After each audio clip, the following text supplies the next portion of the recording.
We are recording this session and will place it on our YouTube channel so that people who could not be here today will be able to learn from our guest. And that guest is Dr. Farooq Kperogi, whom you see there, who has just been promoted to full professor on the faculty of Kennesaw State University in Georgia. Congratulations, Farooq. Thank you, Dr. Bachman. He was a veteran Nigerian journalist before coming to the States, reporting for several different newspapers during a time of turmoil. And to provide you with some background, Nigeria, has known little but turmoil since it became independent of Great Britain in 1960. In these 61 years, Nigeria has had 3 periods of constitutional rule interspersed with 3 periods of military dictatorships. It has been governed under the Fourth Republic since 1999, by far its longest period of constitutional rule. It is Africa's most populous nation and the world's 7th, with 201 million people. That population is divided almost evenly between Christians and Muslims. I did my homework, Farooq. It is precisely 49.3% Christian and 48.8% Muslim. That's pretty evenly divided. But more remarkably, Nigeria is divided up among 250 distinct ethnic groups, and this blew my mind, 500 languages. Needless to say, that has made governing a challenge, which has made being a journalist in Nigeria a challenge. Nigeria is a federal system of 36 states. The capital was moved inland in 1991 from the huge port city of Lagos to Abuja. Farooq is a 1993 graduate of Bayero University in Kano, Nigeria. He worked as a reporter at several different newspapers and an editor at least one that I saw between 1997 and 2002. He came to the United States in 2004 and earned his master's in mass communication at the University of Louisiana at Lafayette, where he was one of my outstanding students. He then earned his doctorate from Georgia State and joined the faculty at KSU. He continues to write weekly columns for the Nigerian Tribune in Ibadan and the People's Gazette in the capital, Abuja. For 13 years before that, he wrote Saturday and Sunday columns for the Daily Trust in Abuja. Farooq, tell us, are all of Nigeria's newspapers in English, or are some published in any of the main indigenous languages? Yeah, most are in English, but there are a few vernacular language newspapers that do not have any political clout.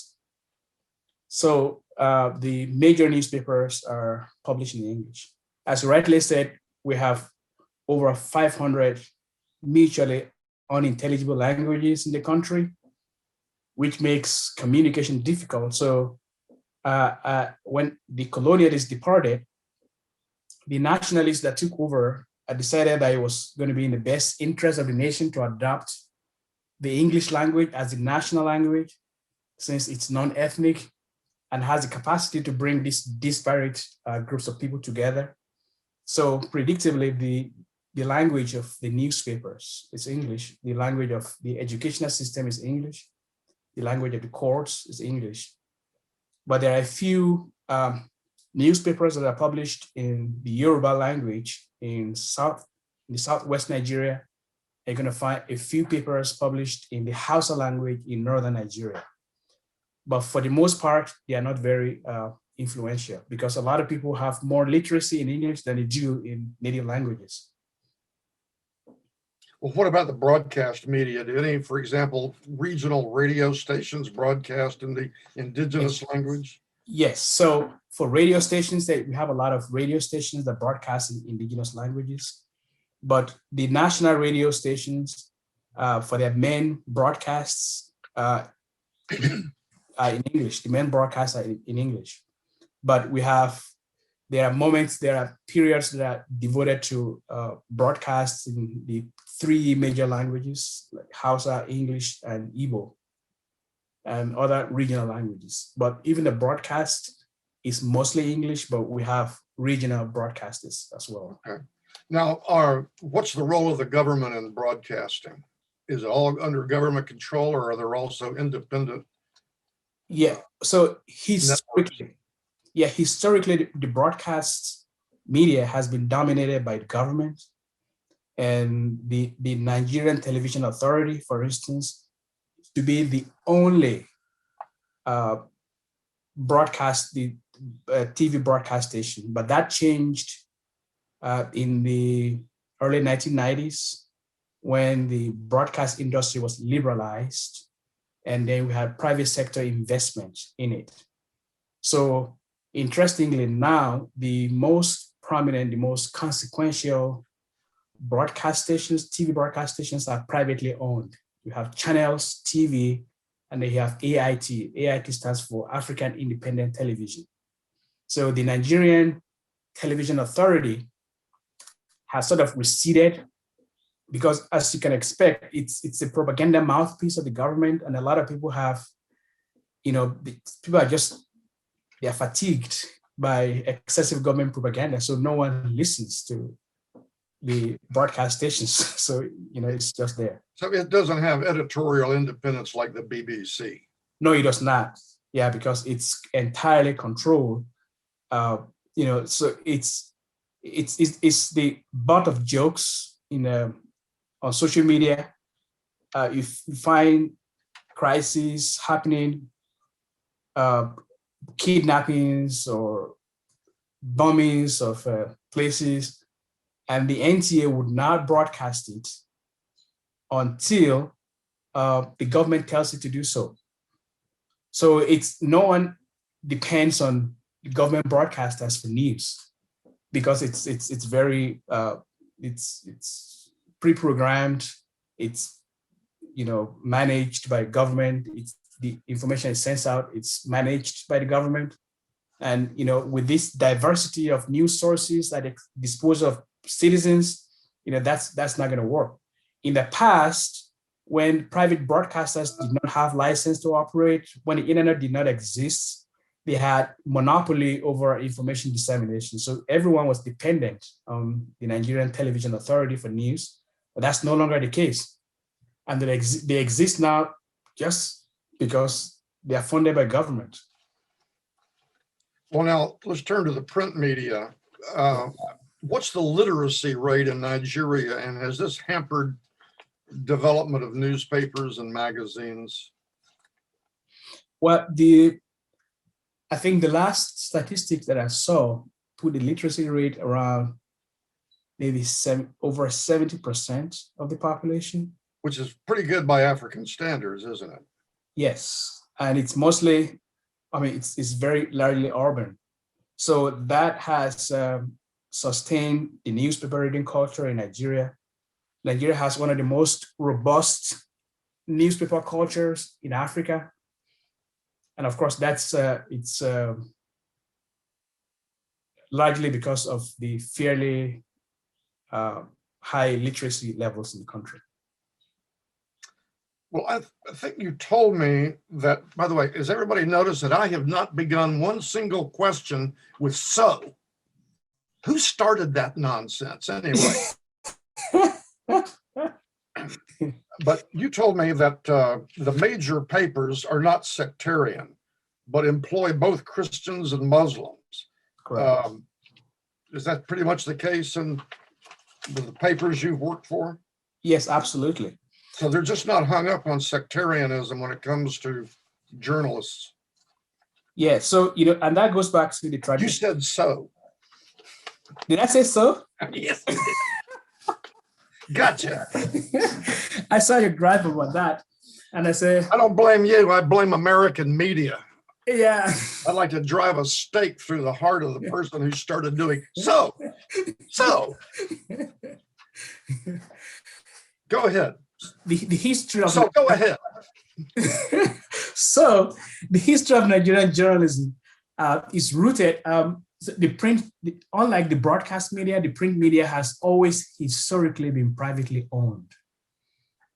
From the colonial days through post-independence, And so the philosophy that animated Nigerian print media was anti-colonialist. So it started off as this sort of advocacy journalism, as we call it here. That had to be pretty dangerous in the days of colonialism, huh? Yes, it was. It was absolutely dangerous. A lot of people got detained, imprisoned, jailed. But they fought through it and survived. So the immediate post-independence newspapers, did not have any enemy to fight anymore. The colonialist was gone. And so we had these regional papers that had no commitment to professionalism, that had more loyalty to their regions and the people who financed them, sort of like the party press in the United States. But the real professionalism in Nigerian print media started in the 1970s/80s, when investors, people who are not politicians, people who do not have any association with any sect, just set up newspapers for the sake of information dissemination, just professionally run newspapers. And so from that point on, although of course it's impossible to have a newspaper that does not have some sort of loyalties to their ethnic groups or to their region or maybe to their religion, but for the most part, from the 70s, we do not have newspapers that are explicitly partisan in ways that they were post-independence. And of course, that has to do also with journalism schools started in, although the first journalism school was started in 1960 by Nigeria's first ceremonial president who was educated in the United States. He got the faculty from Michigan State University to establish the school there, which sort of set up the tradition of American model of journalism education in Nigeria. But it was by the 1970s that we had more universities offering degrees in mass communication. So we had this core of professionally trained journalists who are educated in university and have inculcated this professional ethics. So that sort of changed the contours of journalism practice in Nigeria. So we do not have sectarian, of course, there are sectarian newspapers, but for the most part, they are on the margins. The mainstream newspapers cannot be identified or associated with with sects, religion, ethnicities, although of course the editorial temperaments will sometimes betray where they come from, the faiths they profess, and that sort of thing. So they strive for neutrality as much as they can. Exactly, yes. By the way, you know that Americans had their own problems with British colonial rule. John Peter Zinger would be very proud of you, Farooq. Thank you so much. He went to jail, was locked up by the Brits too. Now, I know you're a Muslim. Tell them briefly about what you went through covering the sectarian violence in the early 2000s. Oh, well, Hey there. That's my daughter. Hi, Robert. So, I mean, that's a communal upheavals, they are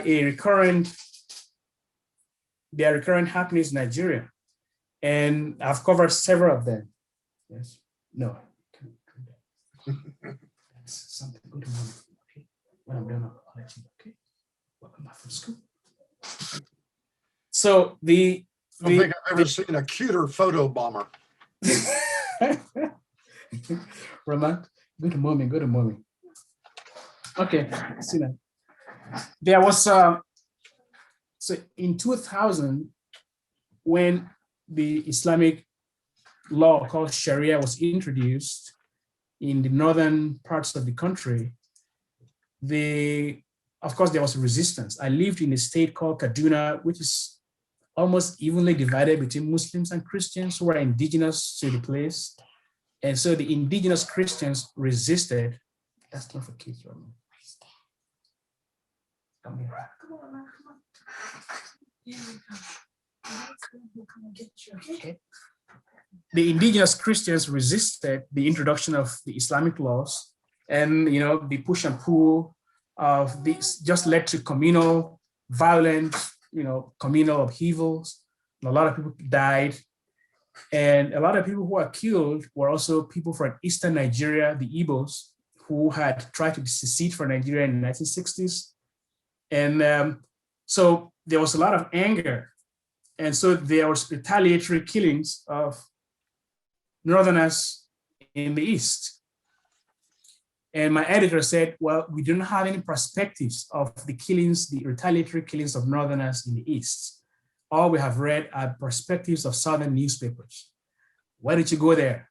Wanted to go there, cover the events, what happened, speak with the people. And I was young and fearless. So I went there. And that was risky because as a Northerner, a Muslim, I risked getting killed there. I risked being mistaken for, one of the people who killed Igbo people in the Southwest. But of course. Were you more concerned about being killed because you were a journalist or because you were a Muslim? Maybe both, because I had written stories. And so what happened was this: I had written stories about the militia group that had killed Northerners there. And it turned out that it was a different militia group that had killed Northerners. My own expectation was that they hadn't read my story. I didn't think the paper had traveled to that even because it's like the other end of Nigeria. But when I went to the militia group that had been in the news as being in the vanguard for the retaliatory killings of Northerners, I gave my business card to the head of the militia group, and he said, Farooq Kperogi, isn't that the person who wrote the story against us? Who wrote an incorrect story against us? You say we killed, and it was not us, it was this other group. And my heart sank into my mouth, and I thought, well, that was it. It was over, I was dying. But I explained to them that I realized the errors in my reporting, the inaccuracies in attributing the murders to them. And that was why I came all the way from where I came to search the truth, to find out what was actually going on, and who they were and what they were doing.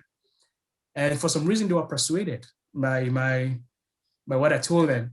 And they took me around and told me the kinds of things they did. Of course, they tried to deodorize their murders, but it was a very close shave with death. I saw places where they were, killing people whom they say were criminals, that the police in the state could not deal with, so that it was self-help basically, because the state had failed. They say these were criminals who had committed crimes, and the police could not do justice to them, and that they had become so trusted in the community that even the police in the community bring crimes to them to adjudicate.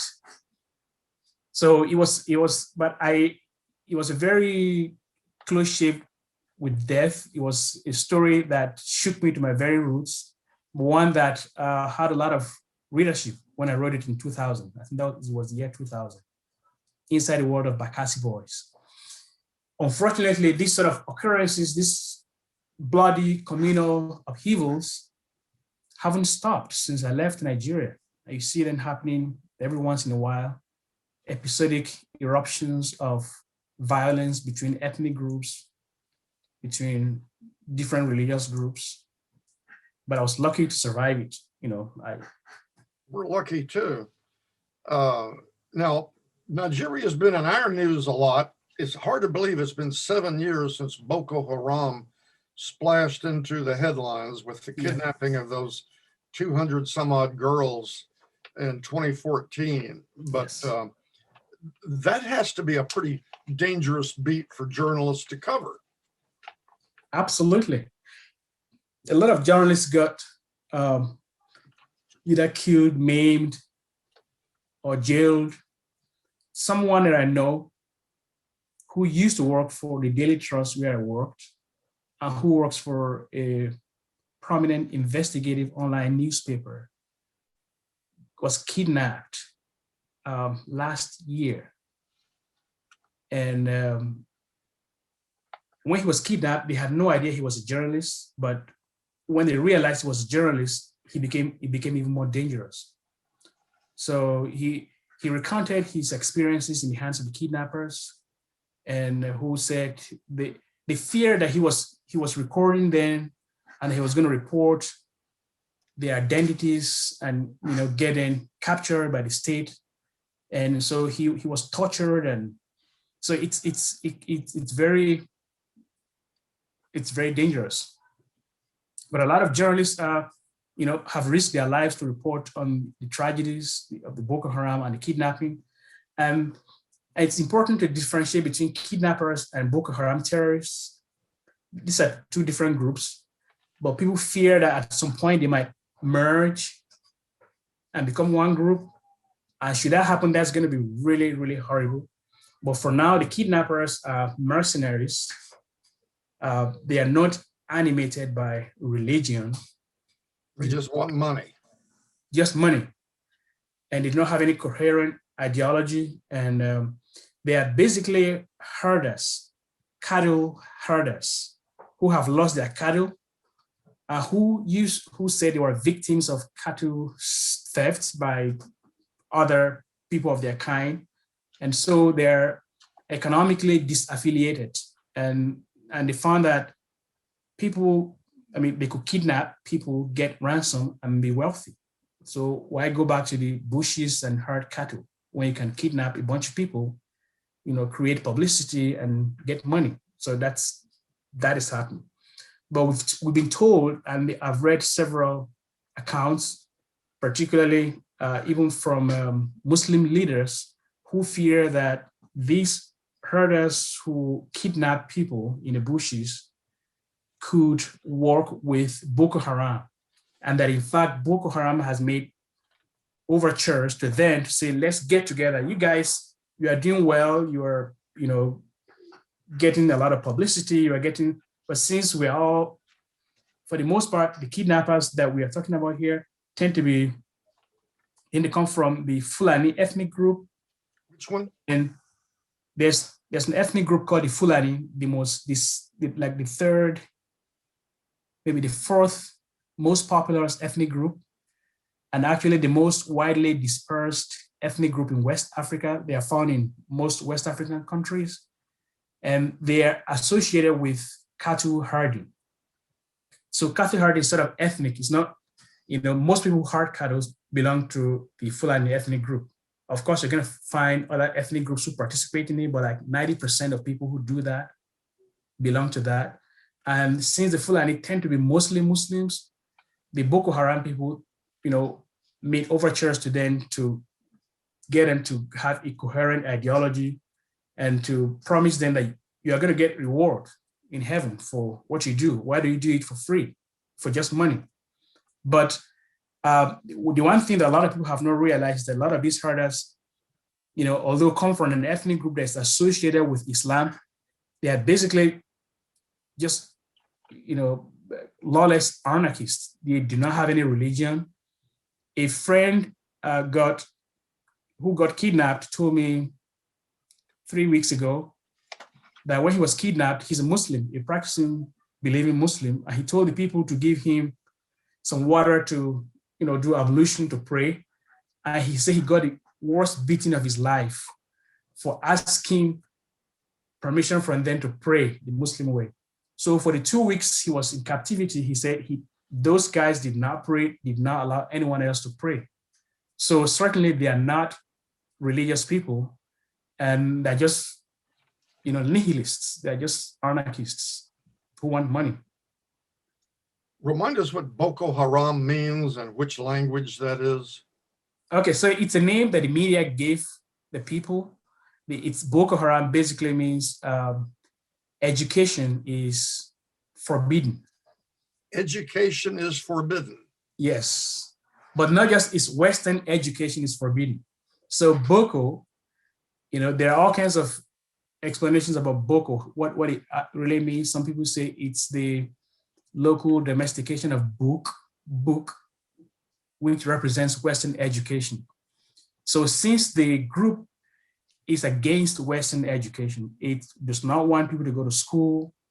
It wants to establish Sharia in not just northern Nigeria, but if possible, the entire country, including the Christian parts of Which would lead to civil war. Absolutely. So that's their goal. That's a major goal. They want to establish Sharia in Nigeria, and they discourage the acquisition of Western education. So that's the first targets of their violence were schools. And that still continues. And that's why the Boko Haram find these herders who are kidnapping, potentially good collaborators, because they are targeting schools as well. They go to schools, boarding schools, kidnap kids from their dorms, and then the government pays them a ransom. They release the kids. And so for them, although it's unintentional, that looks like something they would want to continue, go to schools.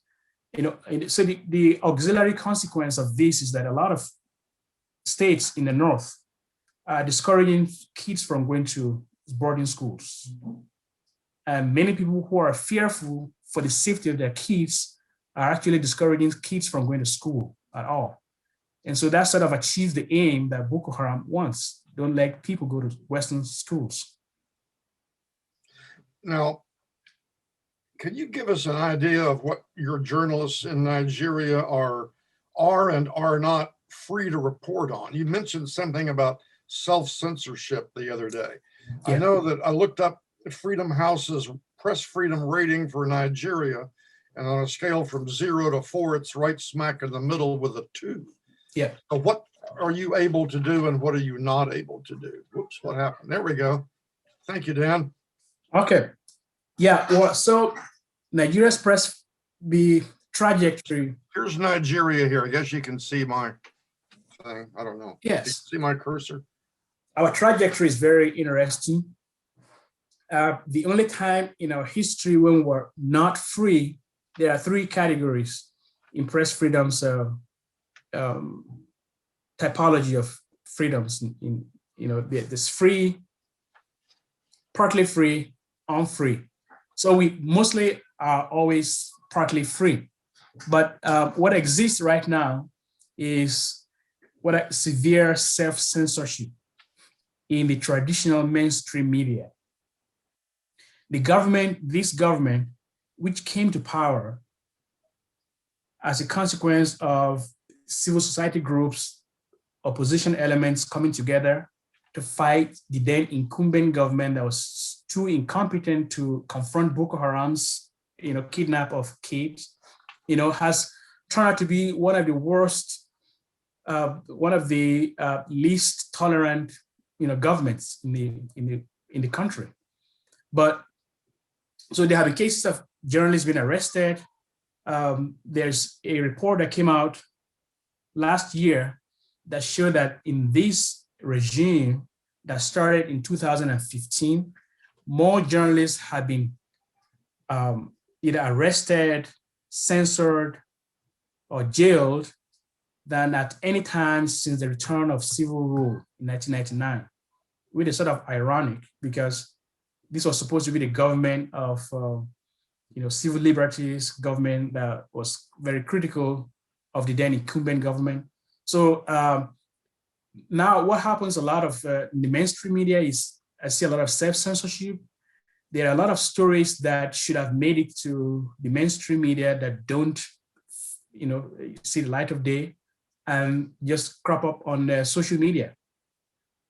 I'm here in my location here in the United States. I've gotten a lot of stories. For instance, nepotism. This is the most nepotistic government in the history of Nigeria. The most what government? The most nepotistic government in the history of Nigeria. The president's relatives, his entire family is ensconced in the power structure. They are everywhere. His cousins, his nephews, they're all in government. And so that in Louisiana for years. Oh yeah, that's right. I read about Louisiana's nepotism. Yep. So, but here, See it firsthand. yep, presidential level, it's happening. So a lot of people know about this. They reached out to the mainstream media and say, this is what is happening because this is not in the public domain. You know, he's the closest people who work for the president are his blood relatives, and this is not in the public domain. We try to reach out to the media to say, hey, here is it, here's the evidence, publish it, and they say, no, we are going to be in trouble. So they reached out to me, and I wrote a series of articles, my social media handles, and in my column, you know, about this. And a lot of people were shocked. Oh my gosh, really? That's, you know, they were able to match the names and the evidence that I got. But this story should have been published in the mainstream media because it's factual, it's accurate, and it's a public interest.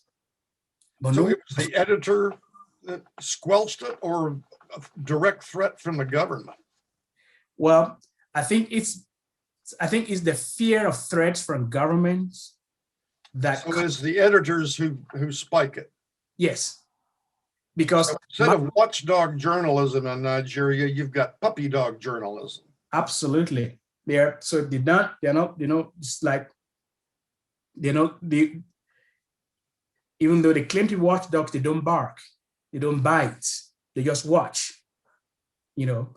And that's my column in the Daily Trust was stopped because the government reached out to them and said, if you continue publishing this guy's column, which is very severely critical of us, we are going to, I don't know what threat, maybe it's threat of withdrawing advertising patronage or whatever. I don't know what it is that they threatened them.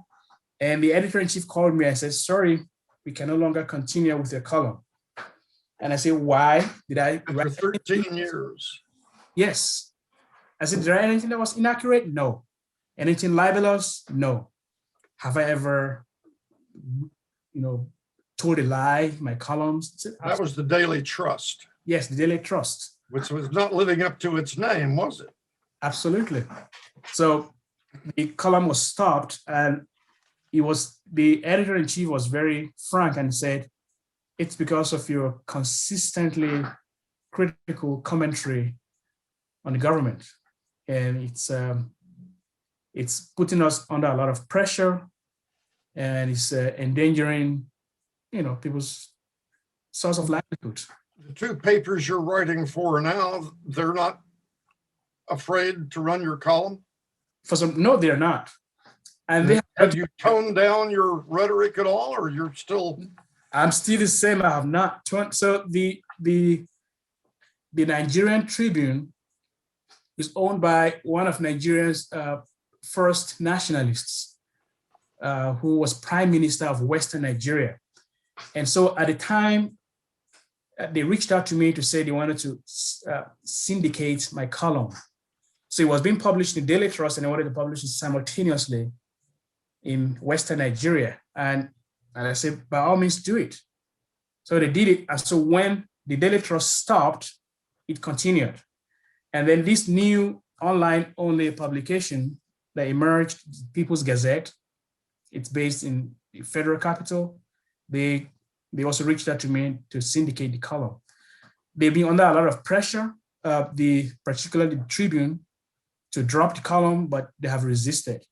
And because the paper is owned by a family that is highly respected, I think maybe they're very limited in what they can do to stop it. That's the sense that I have. But yeah. I was just about to ask you about your column when you brought it up, so I'm glad you did. And I see we've got a couple of incoming questions, but I have to ask this, and I think, in fact, maybe this is one of the incoming questions. How often do you go back to Nigeria to visit, or can you?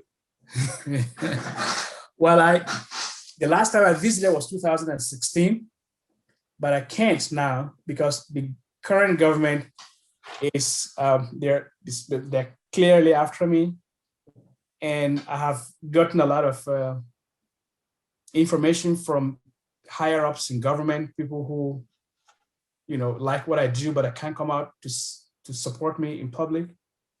And many other people outside of government who have contact with people in government, who have reached out to me, without my asking, to say, if you ever have any plans to visit Nigeria, please don't.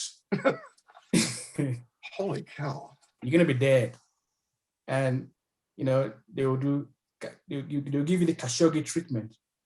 And the one particularly high important person who told me, said, you know why they have no fears doing anything to you? I said, no. He said, that was a time when Trump was in power. He said, they know very well that should anything happen to you, should you be murdered, should anything happen to you or be arrested, the United States government is not going to do anything.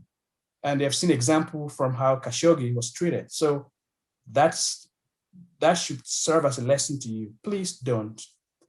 And I have been told too that the attempts have been made to have access to my phone and my social media. And I've seen a lot of that. I've seen attempts to hack into my social media account, my Twitter account, my Facebook, to get a sense of the kinds of people I communicate with, and that sort of thing. But it hasn't worked. I have two-factor authentication in all my social media accounts, and I change my passwords. I'm very security conscious, so that they don't have access to my.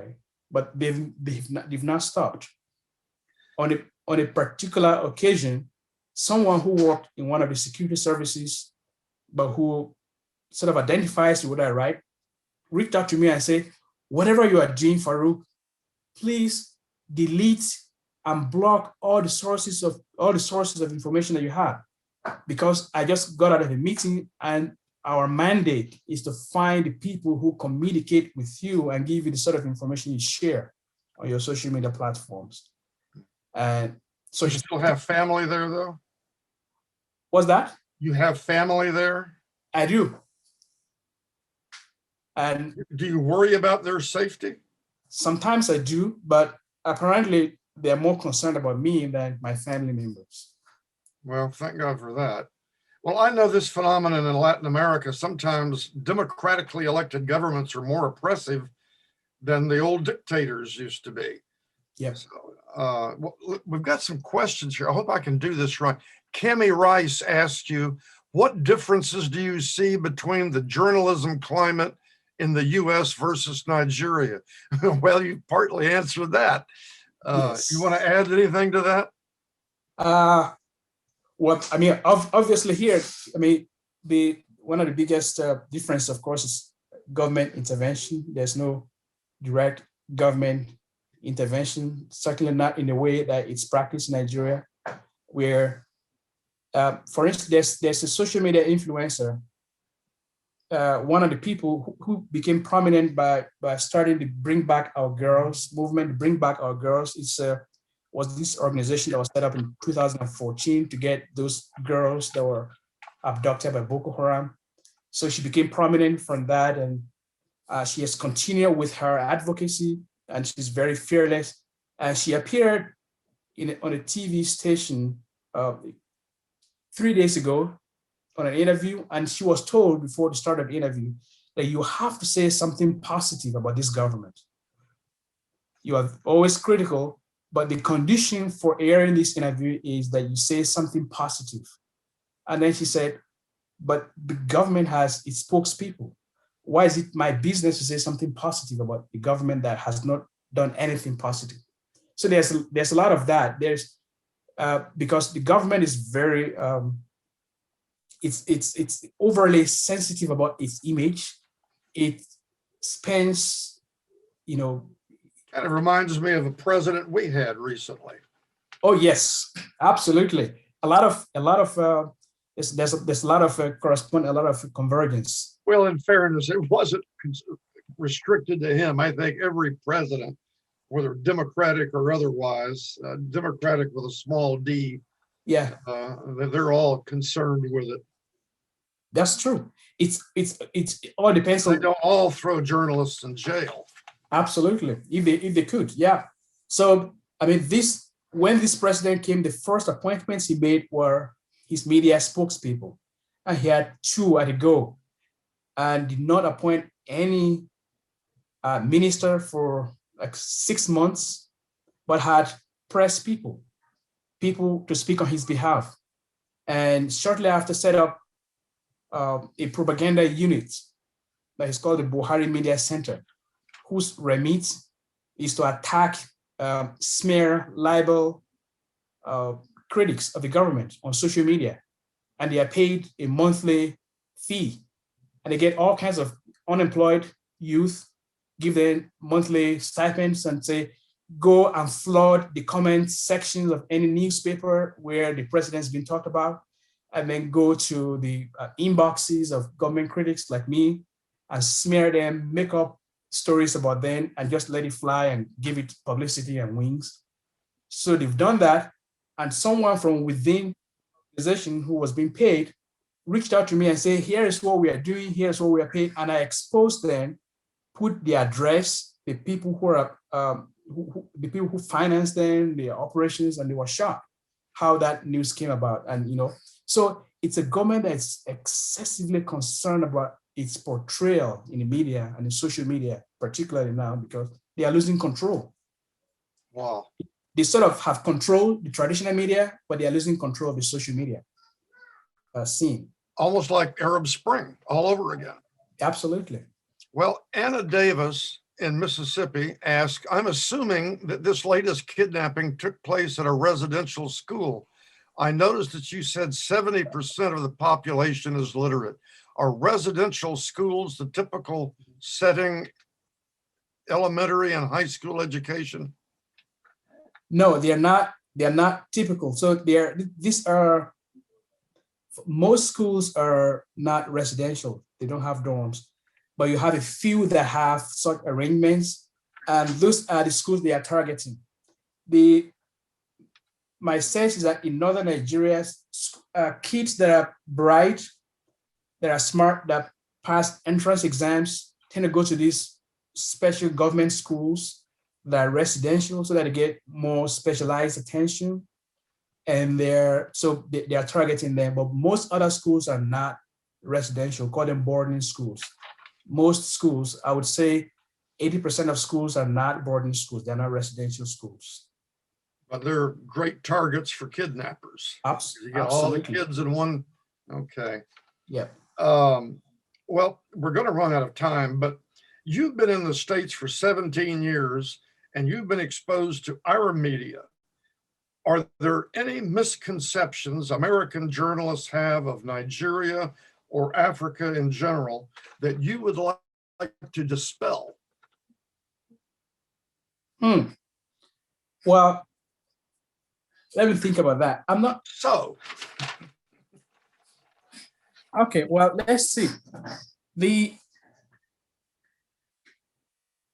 I'm not sure that I'm familiar with any misconceptions that American journalists have because before I came to the United States to live continuously for 17 years, I had visited here as an international journalist.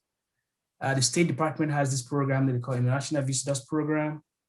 And I participated in the print journalism program. I was one of 18 journalists from all over the world who visited, and we went to all big newspapers, USA Today, Washington Post, New York Times, Columbia University School of Journalism, Missouri, for a month. And so sort of interacted and exchanged ideas. But I was struck by the similarities in our crafts, our perceptions. For instance, one of the things that struck me is drinking. People think journalists drink a lot, and that's the stereotype of journalists in Nigeria. I don't drink. I don't drink at all. But everyone, when they say you're a journalist, think, oh, these people who drink a lot. And when I came here, I found that to be the case as well. So I see a lot of similarities in the craft, because frankly, as I said earlier, the journalism training in Nigeria is based on the American model. And the books, the syllabi are based in American, and of course the practice is also informed precisely because the first president who set up the journalism school went to school at the University of Pennsylvania and Lincoln University. and reached out to Michigan State University to establish the first school of journalism at the University of Nigeria. So I'm not sure that there's any, but except also that maybe they pay, journalists in Nigeria tend to be paid a lot less than their counterparts in the United States. And because of that, we have this phenomenon that is called brown envelope. It pays journalists less than the United States. Wow. Yes. There's except for a few newspapers, a lot of this, the pay for journalists in Nigeria is really, really horrible. I was lucky to work in a paper that, paid a lot of attention to, paying high wages and taking care of journalists and insisting that no one gets any sort of financial gratification from anybody, to practice journalism. I find few such papers, but for the most part, the pay is really abysmal. And so that has led to what's called the brown envelope journalism. And brown envelope journalism basically is where a politician or a corporate executive or anyone who wants to influence media narrative gives money to the journalist and say, hey, take this. And it's usually called the transport money. And so because you're induced financially, your reporting is going to be slanted. So there's that, which is a huge. They bribe journalists. Is that what you're? Brown. So they put it in a brown envelope. Oh, but they're bribing journalists for better news coverage. Exactly, for better news coverage. Yeah, that happened in Mexico for years. Well, I think it still does. It's called the mordida. Uh-huh. The bite. Or there used to be something payola, right, in radio in the US here. Payola, yeah, I remember the payola scandal. Yeah. I'm old. Yeah, but so there's that. But except for that, I see a lot of similarities in the tradition. We, until fairly recently, until 1999, when democracy was restored, we also had this fearless, and I've captured that in my book that came out in 2020, the tradition of fearless journalism, sticking to muckraking, something we call guerrilla journalism, sticking it up to people in power. Hunter Thompson, yeah, gonzo journalism. Gonzo journalism, yeah. So there's that was a tradition that thrived for a very long time in Nigeria. It unfortunately, so this is one of the ironies of Nigerian journalism. It thrived better when the military was in power. So, they were doing, strangulating the press. The more brutal they became, the more creative journalists became in getting the news out. So people no longer, during the period of military, journalists did not sit in the newsroom to debate story ideas. They met sometimes in the bushes or in the stadiums, and they will pretend to be watching football, but they are actually holding an editorial meeting. And when stories got out and the printed papers, they used unconventional means to distribute the papers, and so it led to a very deep interest in the media, in news. And so the more brutal the dictators became, the more creative journalists became and got the news out. And so it ultimately contributed to the defeat of military totalitarianism. But 1999 brought the, this sense of triumphalism. Hey, we've conquered. The enemy is gone. The enemy was the military. Now it's gone. And so a lot of the people who participated in this this guerrilla insurgent journalism are either in government or work for people in government. And so this critical spirit is sort of gone in the mainstream media. And it's now reemerging on social media spaces and in online newspapers. And the government is confused because they have no control. They don't know whom to go and bribe or hold, So there are all kinds of, I thought we were going to discuss about the censorship on the social media space. Maybe someone is going to ask questions on that. And that's the biggest problem right now. It's not even the media, because for the most part, people have come to terms with the fact that the mainstream media is either unwilling or unable to hold people in power to account. And therefore, a lot of focus has shifted to social media scenes, to Facebook and Twitter. So a lot of consequential conversations about the nation takes place there.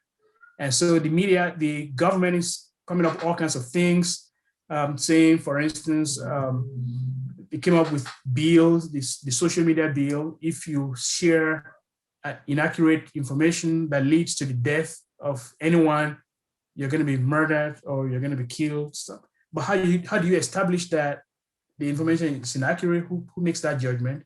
And two, who determines that it is that information that has caused a riot or a crisis that has led to the death of people? So there have been all kinds of laws that they're,